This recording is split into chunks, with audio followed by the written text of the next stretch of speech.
Tonight will be the 7th annual Crawfish Bowl at City Limits Bar in Stephenville. Stop by anytime to pick up some crawfish. Half of today's proceeds will go on to the MS Foundation.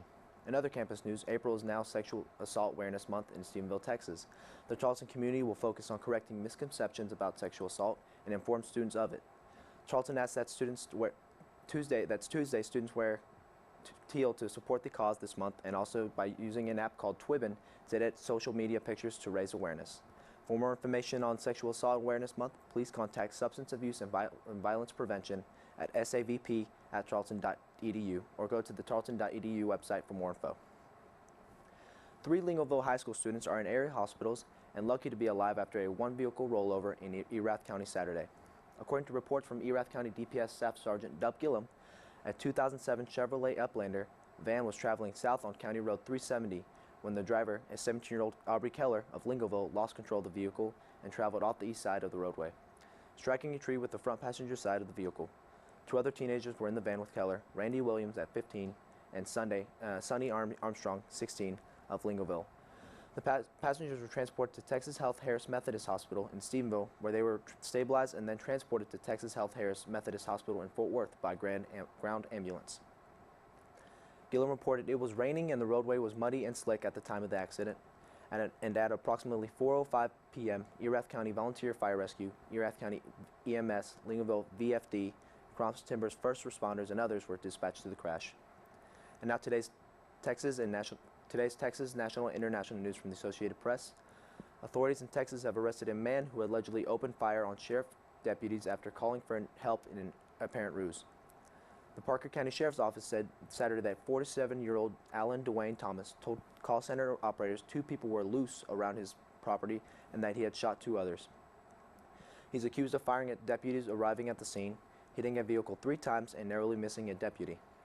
Authorities were able to arrest him soon afterward. Thomas is accused of attempted capital murder of a peace officer. He was being held at the Parker County Jail Saturday afternoon but had not been booked yet. A phone number listed for Thomas went unanswered. An arrest warrant has been issued for a second teenage boy in the sexual assault of a 15-year-old Chicago girl that was streamed live on Facebook. Let's turn to AP News for more information on the video.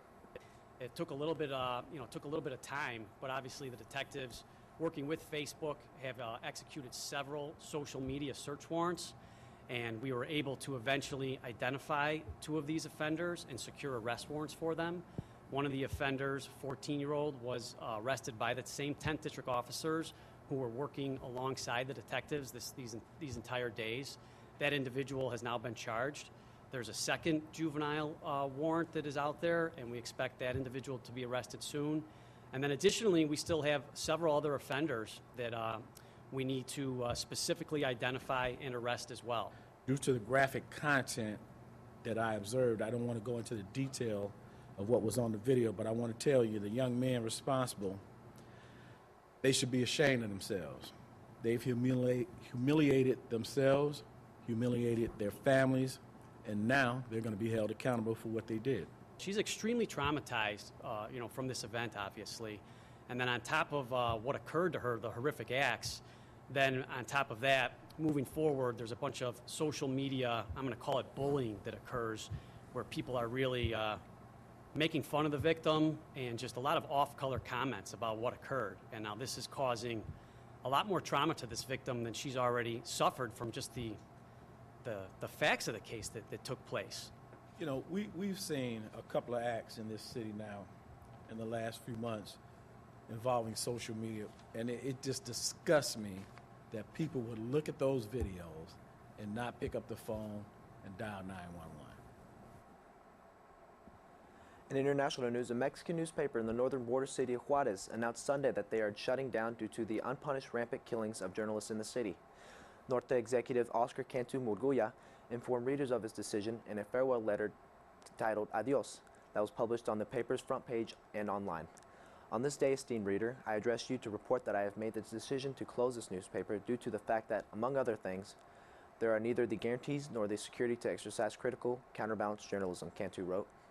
Cantu also mentioned ambiguous financial concerns that he blamed on authorities. The arrogant refusal to pay debts contracted for the provision of services. At least 38 journalists have been killed in Mexico since 1992 because of their work. According to the Committee to Protect Journalists, the New York-based media advocacy group says 50 more were slain during the same period for reasons that remain unclear. For more today's national and international news, we turn to the AP News Minute. This is AP News Minute. The Senate Judiciary Committee is expected to approve Supreme Court nominee Neil Gorsuch. When it meets Monday, they'll still need the approval of the full Senate, where many Democrats are trying to block him. People in southern Colombia are desperately searching for victims of a mudslide. More than 200 people are known dead. At least 2 people were killed when a tornado struck southern Louisiana. The twister flipped a trailer home, killing a mother and her daughter inside. And the University of South Carolina's women's basketball team won their first ever NCAA championship. They beat Mississippi State 67-55 in the tournament final. Matt Small, the Associated Press with AP News Minute.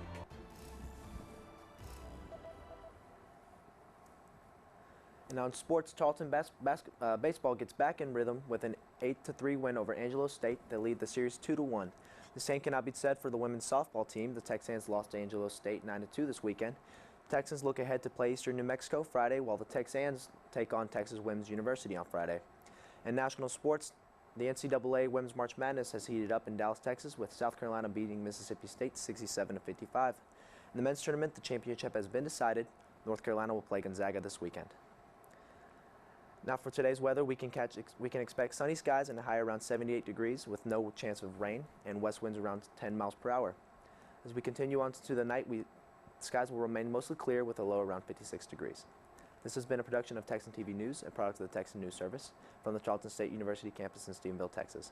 Watch us live on Apogee Channel 2.1 in the dorms at 12:30 weekdays. If you live off campus, tune in Northland Cable Channel 9. You can follow the Texan News Service on Facebook and Twitter, and check out our website, www.texannews.net, for all of your latest local, national, state, and international news. Today's broadcast was produced by Mackenzie Jordan, Sydney Burns, and Rebecca Hernandez. Have a wonderful day, Texans.